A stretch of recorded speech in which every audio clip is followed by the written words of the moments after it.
As was said, my name is DaMareo Cooper. I'm from Akron, Ohio. I drove here last night in my car because I didn't want to get stuck in the airport. And it was a tough drive, you know. Some of it was like a lot of storms, like an actual winter storm. And other parts were smooth sailing. But I drove here. I got here this morning at 2 a.m. and I was like, I don't think I'm going to go to the march because I'm tired. But then something was like, DeMareo, get up and go to this march. Right? So I get up, I go to the march, I almost miss it, and then I end up in the back of the line when I get to the march. And right when we got to the Frederick Douglass Bridge, if y'all was there, the sun came out. Came out, didn't it? It came out for that moment. And when we left that bridge, the sun went away. If you was there, that's what really happened. As soon as y'all got to the front of that bridge, the sun came out. And it had me thinking that here I am on the bridge, Frederick Douglass's bridge, that has been renovated because before, if you know, that bridge didn't look like that. That was a little tiny bridge. It was old and dilapidated looking, and now it looks beautiful. It's restored. And we all standing on that bridge, and I was thinking about bridges, because I'm an organizer by trade. And bridges have a real strong history in my family. It's a legacy of bridges. My great-grandfather was killed on the bridge trying to go vote in Newport, Tennessee in 1925. That's a true story. And I was thinking about my grandfather on that bridge. And I was thinking about Martin Luther King talking about this long arc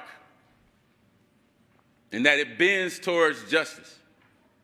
And here I am as a co-director of one of the largest grassroots networks in America on Martin Luther King Day, the day before we need to pass a Voting Rights Act, with my people, a diverse group of people on this bridge.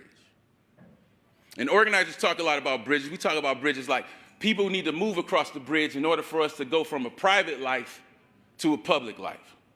We talk about people moving across bridges to go from shame of individual feeling the oppression of this society to a collective dignity with others who are struggling with the same things, right? We talk about bridges all the time.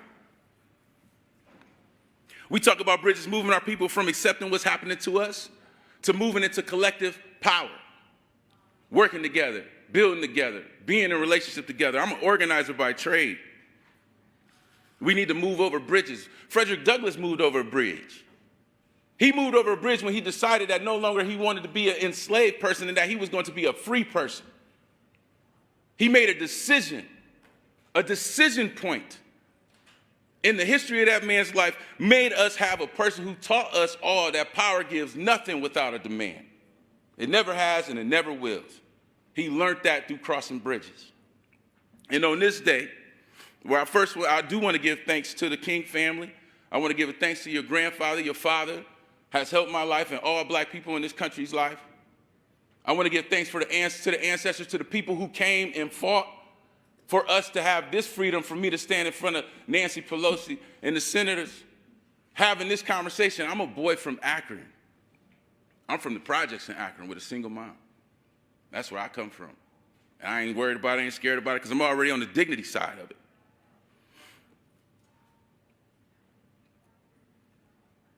Today, we got to make a choice. And everything that's been said about the history of the Voting Rights Act and the filibuster and how the filibuster has been used to continue racial oppression, but today we got to make a choice. And I'm not talking to Sinema or Manchin. That's your job. Y'all do that. I'm an organizer. I'm talking to people. I'm an organizer. I talk to people. And what I want to say to the people is no matter what happens tomorrow, whether they do the right thing or they choose to do the wrong thing and hold up this historic, arcane system of oppression, especially right now, when we're in a clapback moment. We are in a clapback moment. If you are confused, go find out what happened during Reconstruction, and we are in that moment again. So it don't matter what they do tomorrow. Dr. King said, it's a long arc, but it bends towards justice. The force that bends that arc is us. Us and the Most High Creator is what bends that arc. And we got work to do. No matter if they do their job the right way tomorrow or not, we got work to do. The Center for Popular Democracy is here working with our affiliates across the nation. We are ready. We are ready to stand up, but we need our people to join us. It is that time. It is this time. There's a lot of bridges we got to cross. And it's time for us to cross the bridge from oppression and the history of oppression in this country to a country where everyone has the freedom to thrive, the freedom to live a dignified life, to not be stuck in shame and guilt. That requires us to build power. That requires us to build power. I want to thank y'all for giving me a second and allowing me to come and speak. Allowing the grandson of Jesse Elliott, who died on the bridge, trying to go vote, to speak to y'all today. I can feel my ancestors with me, and I know that it is time. I hope they do the right thing tomorrow. But if not, expect to hear from our communities. Expect for this not to just be something that you get to do and hide behind a filibuster or legislation. We are paying attention. We will be in the streets. We will protect our right. We will protect our rights and freedoms to thrive. And that's all I want to say. Thank y'all for having me. Thank you, DeMareo. Hey, DeMareo, guess what? The sun comes out. The sun does come out. It does.